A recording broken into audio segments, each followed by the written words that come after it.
Assalamualaikum warahmatullahi wabarakatuh.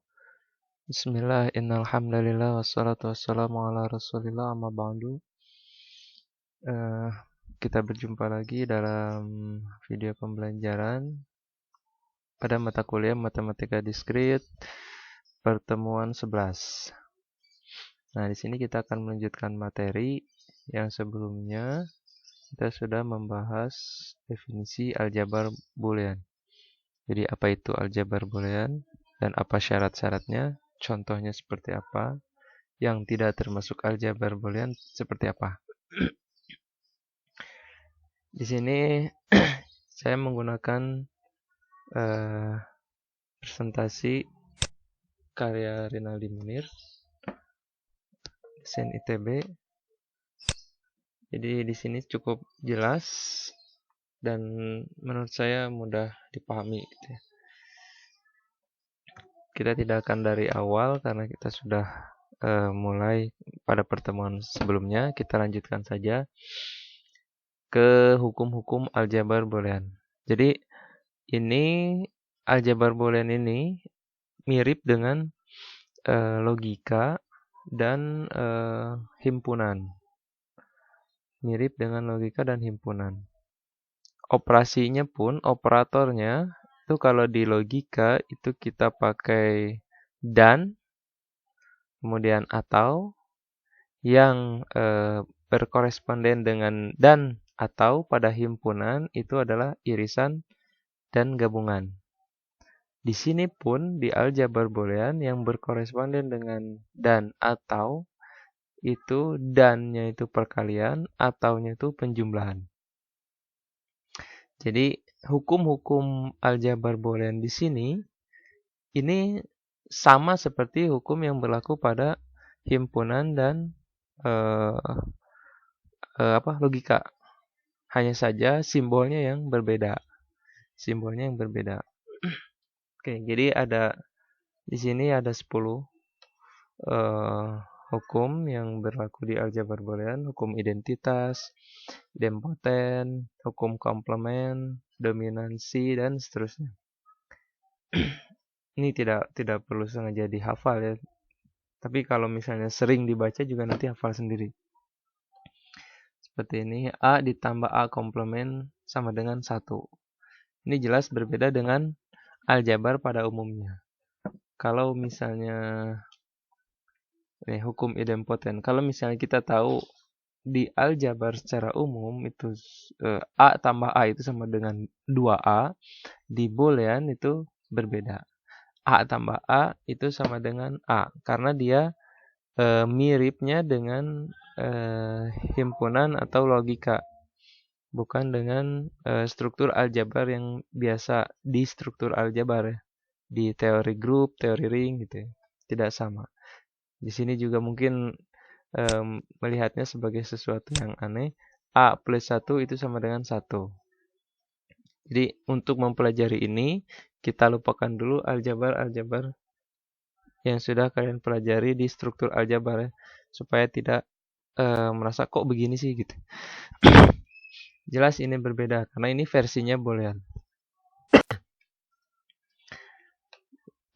Oke. Ya, ini bisa saja kita buktikan satu-satu berdasarkan definisi aljabar boolean yang sudah kita pelajari sebelumnya. Misalnya saya ambil hukum penyerapan misalnya. Di sini kita punya hukum penyerapan A plus AB sama dengan A gitu ya. Oke, kita coba buktikan. Hukum penyerapannya A plus AB sama dengan A. Jadi di sini ada perkalian, maka harus didahulukan perkaliannya. Jadi ini saya kasih kurung. Nah, apakah benar A plus AB ini sama dengan A? Kasih tanda tanya ya. Kita coba buktikan. A ditambah AB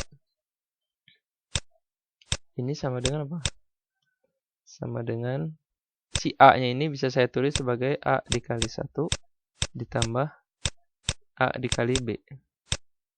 Ya kan? Berdasarkan apa? berdasarkan sifat hukum identitas. Oke, berdasarkan hukum identitas. Kemudian di sini ini berdasarkan hukum distributif, ini bisa saya buat sebagai A dikali 1 plus B. A dikali 1 plus B. Sini apa? Ini 1 plus B ini bisa saya ubah-ubah kan? Bisa saya tukar maksudnya. Berdasarkan definisi bahwa di sini di Boolean itu berlaku hukum komutatif. B plus 1. Ya, tidak terlalu signifikan memang perubahannya. Nah, kemudian B plus 1 ini kita tahu hasilnya apa? A plus 1 sama dengan 1. Oke. Jadi sembarang anggota Boolean itu kalau ditambah 1 hasilnya sama dengan 1. Sehingga ini bisa saya tulis sebagai A dikali 1. A kali 1 sama dengan A. Berdasarkan hukum identitas. Oke, sehingga benar A ditambah A kali B itu sama dengan A. Gitu ya. Ini sama dengan ini. Oke. Dan yang lainnya pun bisa kita buktikan seperti itu dengan menggunakan hukum-hukum yang lain. Nah, kemudian dari hukum-hukum ini kita bisa menduga atau bisa membuat proposisi yang lain dan kita buktikan juga kebenarannya. Misalnya seperti ini, kita punya suatu proposisi, benar nggak sih kalau A ditambah A komplement kali B itu sama dengan A tambah B? Ini bisa kita buktikan. Kemudian A dikali A komplement tambah B sama dengan A dikali B. Dengan hukum-hukum yang tadi ini bisa kita selesaikan. Misalnya yang ini. A ditambah A komplement kali B bisa saya tulis sebagai A-nya saya ubah menjadi A tambah A kali B. Berdasarkan hukum penyerapan dan seterusnya dan seterusnya. Ini bisa kalian baca. Yang ini pun sama ya. Yang keduanya juga sama. Oke.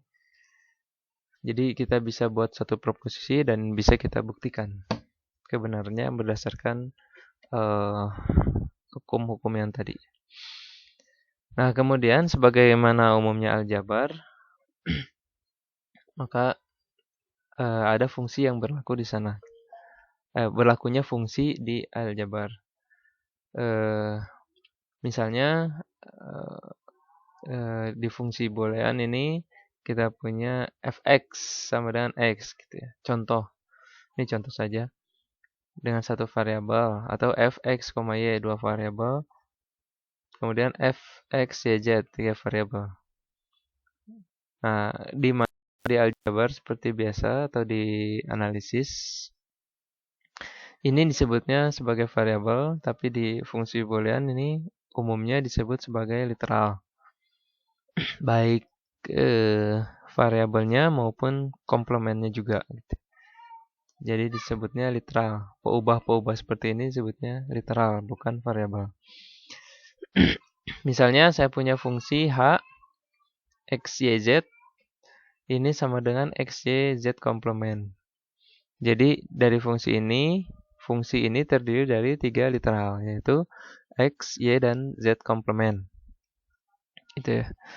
Kemudian kalau misalnya nilai x, y, dan z-nya diketahui, katakanlah x-nya sama dengan 1, y-nya sama dengan 1, z-nya sama dengan 0, maka nilai fungsinya pun bisa kita ketahui. Misalnya h ini berlaku pada fungsi boolean yang mempunyai dua anggota, dua nilai fungsi yang kemarin ya.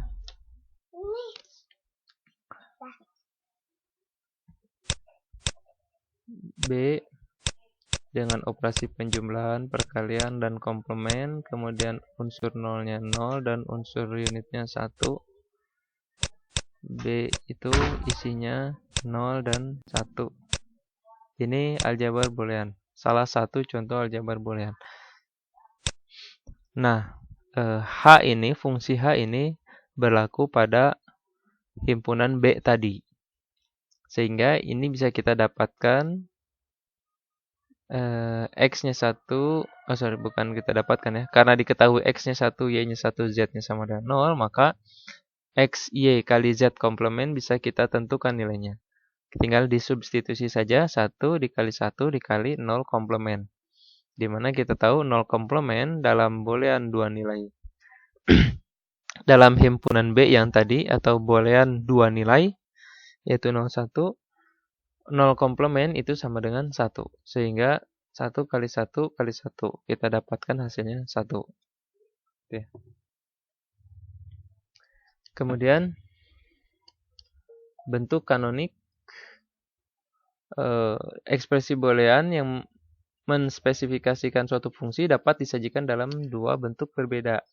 Pertama sebagai penjumlahan dari hasil kali atau sum of product, dan kedua sebagai perkalian dari hasil penjumlahan atau product of sum. Atau yang pertama ini disebutnya SOP, kalau yang kedua ini POS. Jadi ada SOP, ada POS. Nah, contoh yang SOP atau SOP ini gimana? Contohnya misalnya ini. F, X, Y, Z ini sama dengan seperti ini. Ini penjumlahan dari hasil perkalian. Jadi sum of product. Kalau contoh POS itu fungsi G ini. Perkalian dari hasil penjumlahan. Walaupun sebenarnya fungsi F dan G ini sebenarnya sama. Cuman bisa dibuat dalam bentuk yang berbeda. Bisa dalam bentuk POS, bisa dalam bentuk SOP.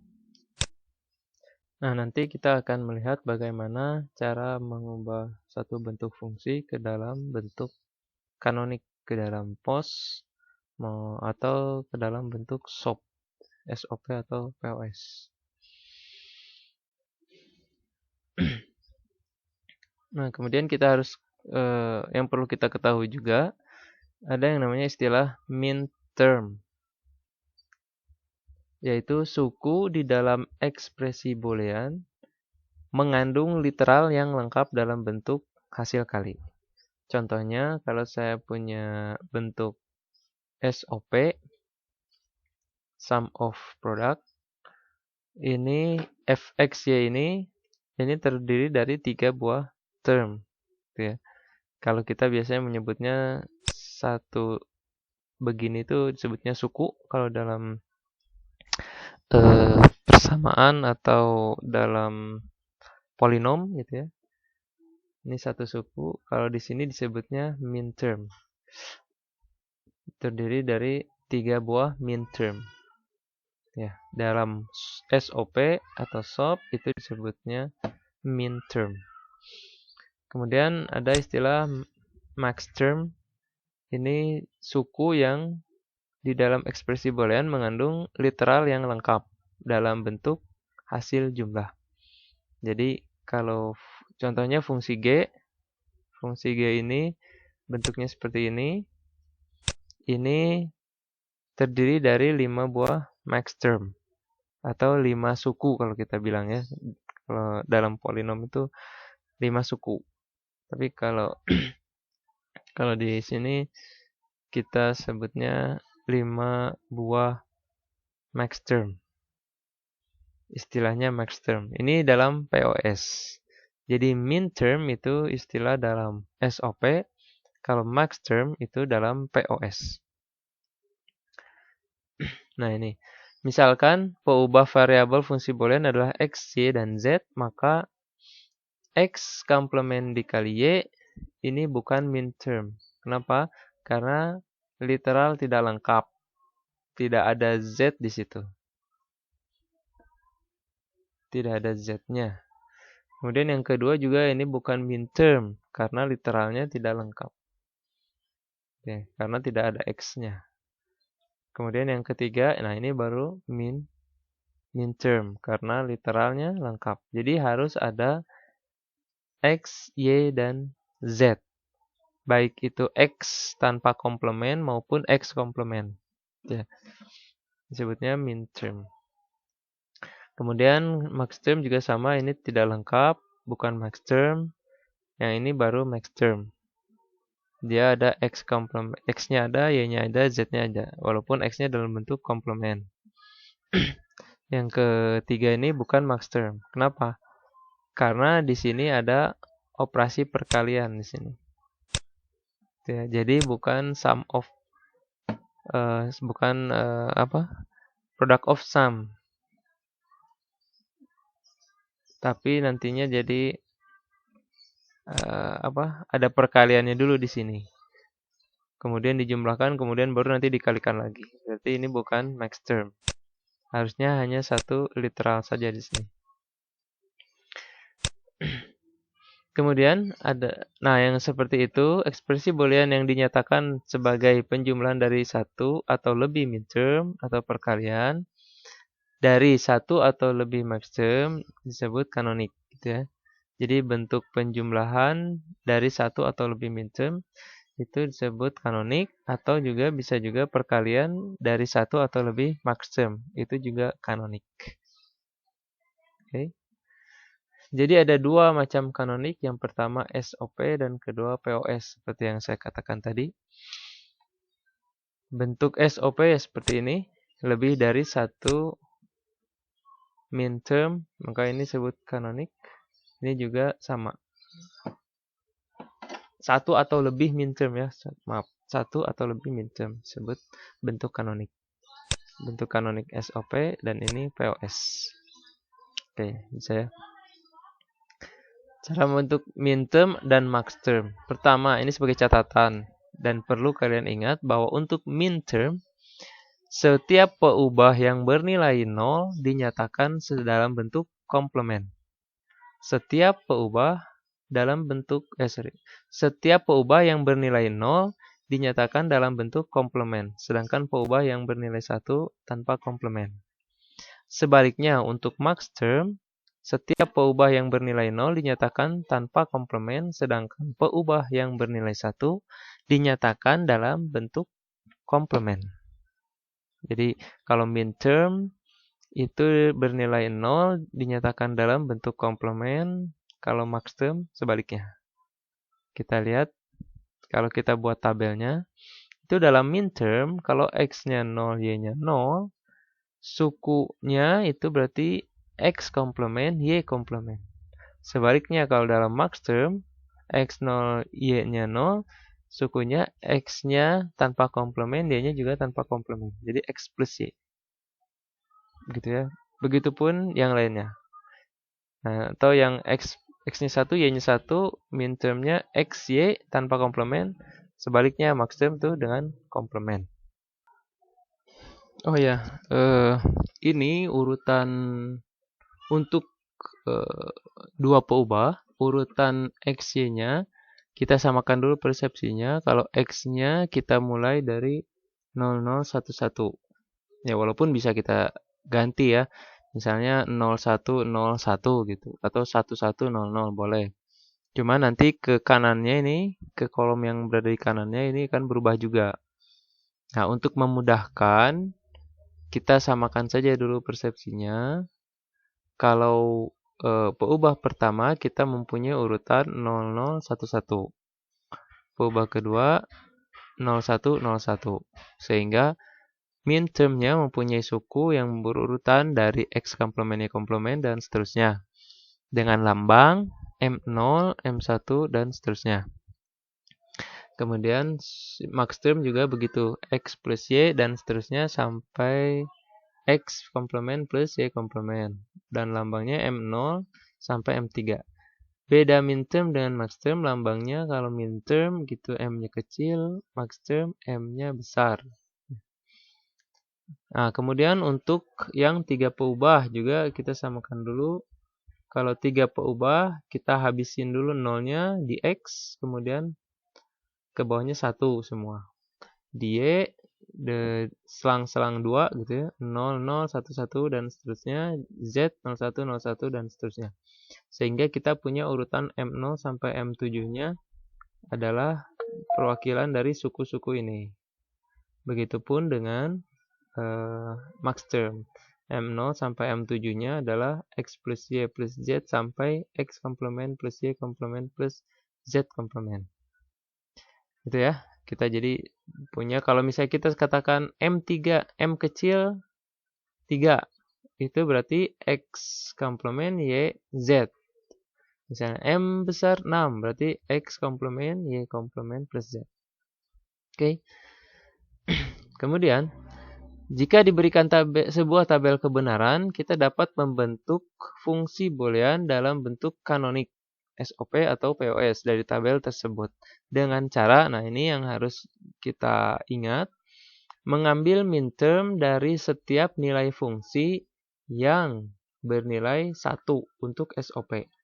Jadi kalau untuk SOP, kita ambil nilai fungsi yang bernilai 1. Atau mengambil nilai fungsi yang bernilai 0 kalau kita mau menyusunnya dalam bentuk POS. Ya, jadi bedanya kalau SOP itu kita ambil nilai 1, kalau POS kita ambil yang nilainya 0. Nah, kita lihat contohnya. Tinjau fungsi boolean yang dinyatakan dalam tabel di bawah. Nyatakan fungsi tersebut dalam bentuk kanonik SOP dan POS. Jadi kita punya tabel, kemudian ini tabel sebuah fungsi, kemudian kita ubah bentuknya ke dalam bentuk kanonik SOP dan POS. Nah, pada slide yang tadi ini untuk membuat bentuk kanonik SOP, kita ambil fungsi yang bernilai 1. Kita ambil nilai fungsi yang bernilai 1. Jadi kalau kita membuat SOP, kita lihat mana yang nilai fungsinya 1. Yang nilai fungsinya 1 pada baris kedua, pada baris ke-5, dan pada baris ke-7. Ya, baris kedua, ke-5, dan ke-7. Oke. Jadi kita punya baris keduanya 001, baris ke-5 100, dan baris ke-7 111. Maka fungsi boolean dalam bentuk kanonik SOP-nya adalah, kita tahu baris kedua ini adalah bentuknya X komplement Y komplement Z. Kemudian baris ke-5 ini bentuknya X Y komplement Z komplement, dan baris ke-7 ini bentuk kanoniknya bentuknya XYZ ya, sehingga kita dapatkan bentuk kanonik untuk SOP seperti ini. Ini XYZ ini diambil dari tadi ya, dari yang ini nih, yang ini. XYZ 111 itu XYZ atau M7. Yang ke-5 itu XY komplement Z komplement atau M4. Jadi kita dapatkan di sini bentuknya seperti ini. Atau dengan menggunakan lambang minterm. Lambang mintermnya itu M1, M4, M7. Gitu ya. Jadi sigma 147. Jadi ditambah ya. M1 ditambah M4 ditambah M7. Jadi bentuknya sigma 147. Oke. Nah, bagaimana dengan POS? POS juga sama, tapi kalau POS kita lihat yang 0 kan.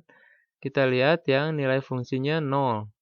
0 itu pada baris pertama atau M0, M besar 0 ya. Kemudian baris ketiga, baris keempat, baris ke-6, baris ke-7. Kita lihat di tabelnya, atau kalau kalian masih hafal, ini 000 ini berarti ekspresi plus Z, yang 010 yang baris ketiga, 010 itu Y tambah Y komplement tambah Z, dan seterusnya. Sehingga kita bisa buat dalam bentuk lain juga, fungsi tersebut adalah M besar 0 tambah M besar 2, kali M besar 2 dikali M besar 3 kali M besar 5 kali M besar 6. Sehingga hasilnya perkalian ini pi ya, 0, 2, 3, 5, 6. Ya, jadi bentuk kanoniknya seperti ini, atau dalam bentuk maxtermnya seperti ini. Bisa ya?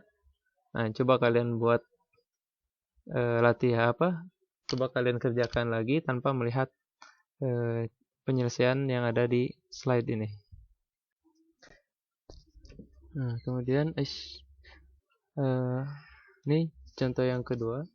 Nyatakan fungsi f x y z sama dengan x plus y komplement z dalam bentuk kanonik SOP dan POS. Oke, langkah pertama untuk yang SOP kita lengkapi dulu setiap literalnya. Kita lengkapi dulu sehingga menjadi min termnya, sehingga ada min termnya gitu. Min term itu kan kalau literalnya lengkap. Jadi yang di sini kita punya x. X ini kita ubah sehingga menjadi min term. Cara mengubahnya bisa kita gunakan apapun tapi tanpa mengubah nilai.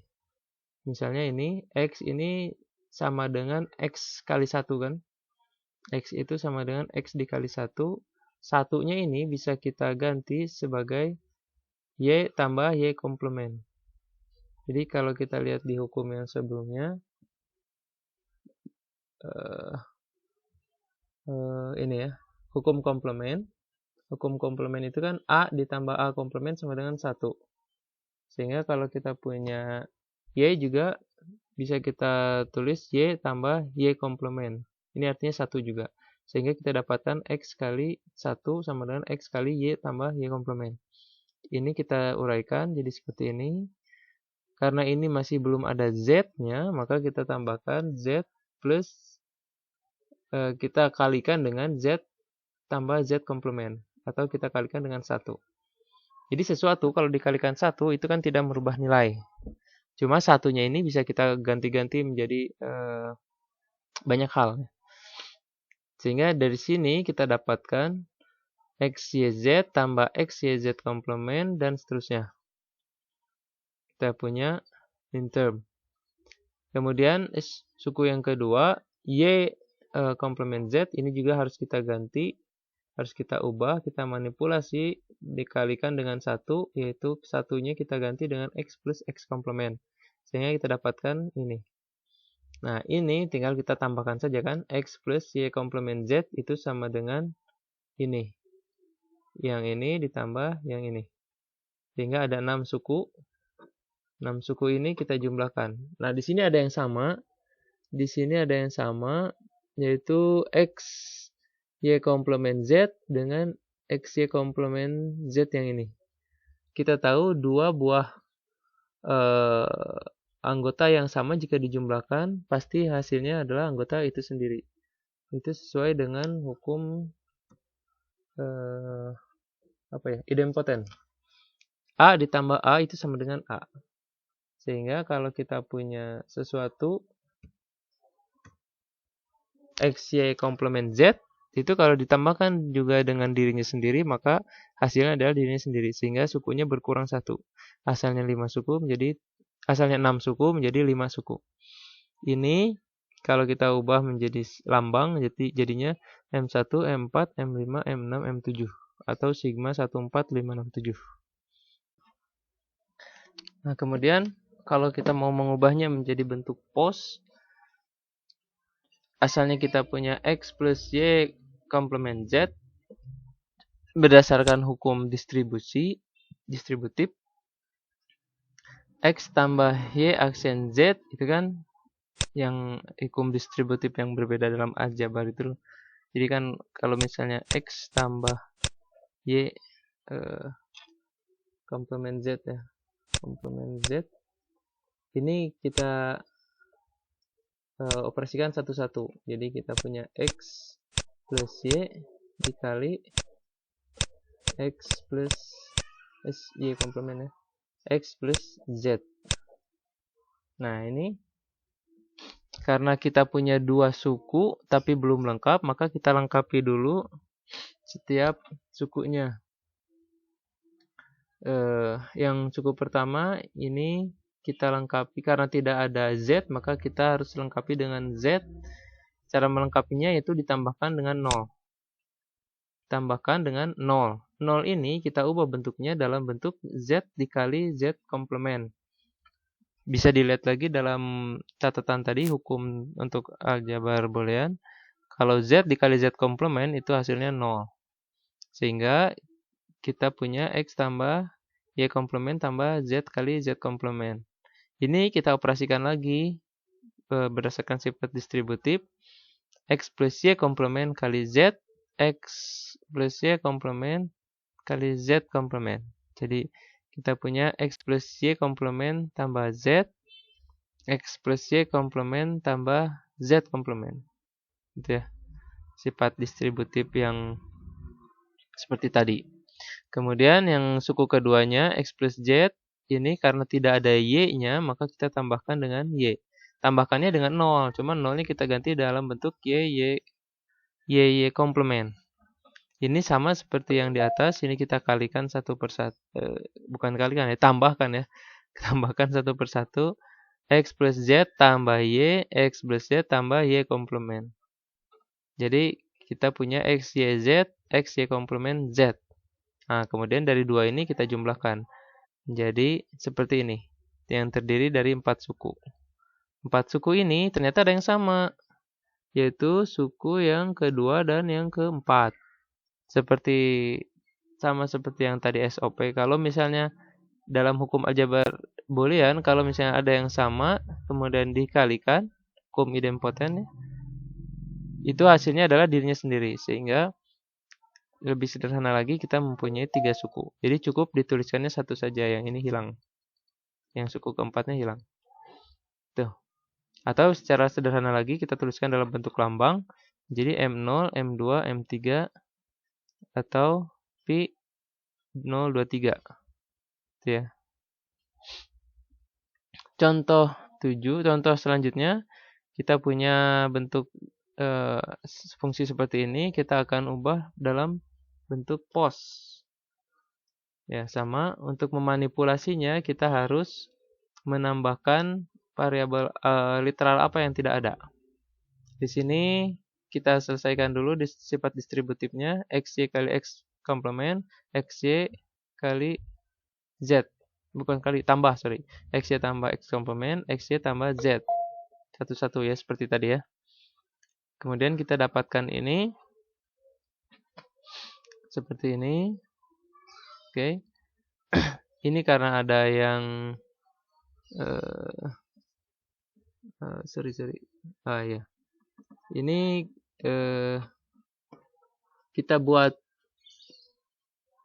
ini ada X plus Z-nya ada. Oke. X plus X komplementnya hilang. Kenapa? Karena dalam hukum tadi ya. Dalam hukum aljabar boolean tadi, kalau misalnya ini dijumlahkan, maka hasilnya 1.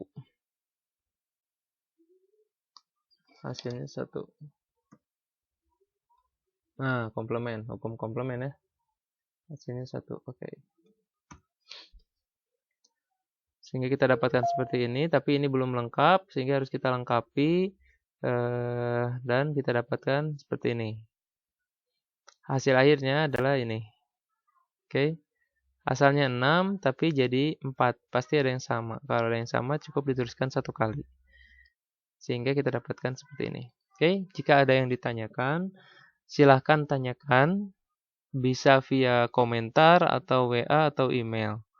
Jadi pertemuan kita cukup sampai di sini dulu. Mudah-mudahan bisa difahami. Untuk tugasnya atau latihannya nanti bisa kalian kerjakan soal-soal yang ada di sini tanpa melihat penyelesaian. Atau bisa juga mencari soal lain yang ada di luar atau di buku.